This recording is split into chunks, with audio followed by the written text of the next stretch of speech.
What's up, Bleacher Bums? It is December 1st, 2022, and boy, this year has just absolutely flown by. And we got week 13, Thursday night football. Oh boy, this is definitely going to be one heck of a game. Um,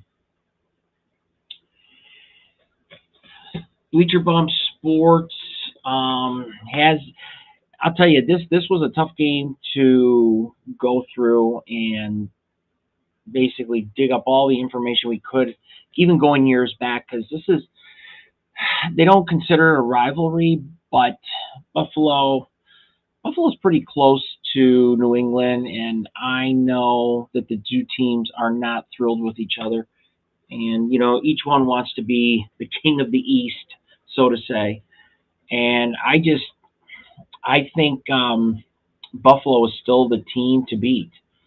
Um, minus 4.5. I think it needs to be up around minus 5.5 to -6. I know the Bills. They come into this game having not covered in 5 straight games.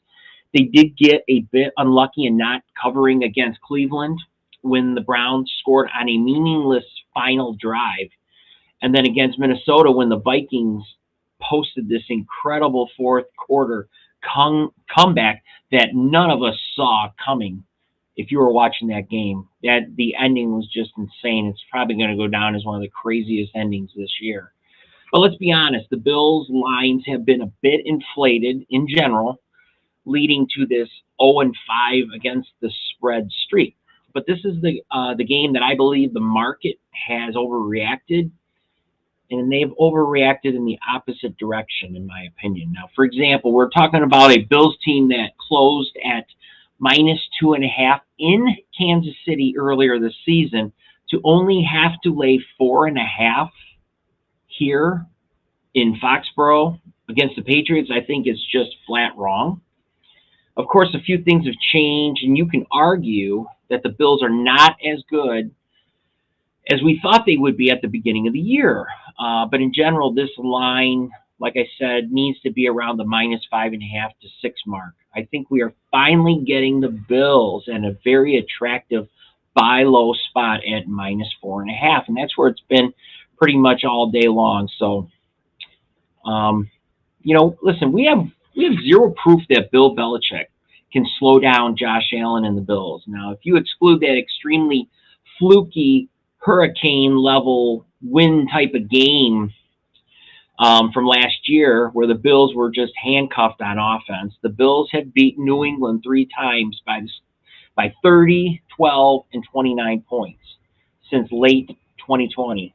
Now, New England's defense ranks #1 in EPA, but I think this Patriots defense is completely fraudulent when you examine it a bit further. The last 2 seasons have shown that they will demolish a very, very poor offense and quarterbacks, so much that it completely inflates how mediocre their defense really is. The Patriot defense held poor to mediocre quarterbacks in my boy from Detroit here, Jared Goff, Zach Wilson, and Jacoby Brissett, to their team's worst or second worst offensive EPA performance all season. Now, against Detroit, they didn't have DeAndre Swift and basically their entire wide receiver core. And they played in an outdoor Jared Goff type of game. The Jets and the Browns, well, also the Jets and the Browns. Now, the Patriots held those offenses to 3 of the 6 worst EPA games of really any team this entire season. Now, at the same time, they allowed good offenses like the Vikings, Bears, Ravens to post a top 4 offensive performance for those teams this season. Now, we saw Mac Jones probably in his best game of the season last week. But that was against a Vikings secondary dealing with multiple cornerback injuries and one that ranks dead last in yards per attempt allowed on the season. Now, it was also in a controlled environment in the dome, which helps a weaker armed quarterback like Mac Jones. Now, he has to go back outdoors where the wind shouldn't be horrible, but there could be gusts near 30 to 35 miles an hour, as the weathermen are saying out there. So Jones has not been good this year, and last week was only the second positive EPA performance all season for him. The other positive EPA games came against the Steelers defense that was without T.J. Watt, and one that ranks 27th in yards per attempt allowed through the air. The Bills' defense sits 10th in yards per attempt allowed and 7th in DVOA against the pass. Now, it's Jones' stiffest test all season, outside of the 2 games against the Jets, in which he produced minus 0.08 and minus 0.03 EPA drop-back performances. With running back Damian Harris out for this game, I think this is a tough matchup for Jones and the Patriots. I just think at the very best, New England will come, this will come down to the Patriots needing a touchdown to either tie or win the game. The plus 4.5 is just going to come up too short for them, as I think Buffalo's probably going to win by a touchdown. So I'm looking at a 27-20 Buffalo win.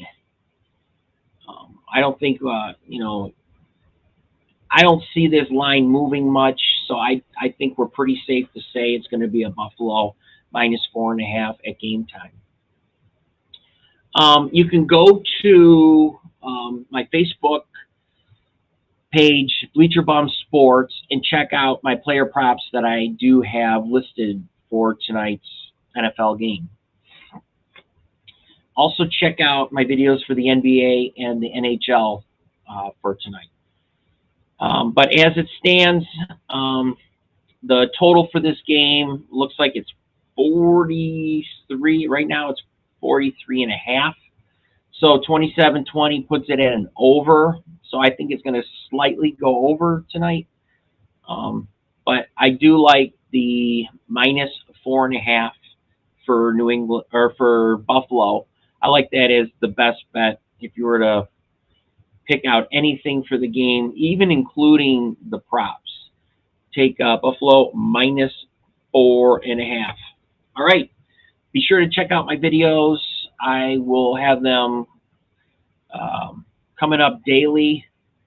Now that I'm over COVID, as you probably noticed, I haven't had any videos up for the last couple of weeks. Knocked out with COVID and that new RVS, RVP, whatever the hell it's called, respiratory infection virus that's been going around. Kind of knocked me out for a few weeks. So I am up and at it now. Got a new studio here. Everything's looking good. Should be sounding better, looking better. So we'll be up every day from here on out. Have a good night. Bet safe, and we'll talk to you tomorrow.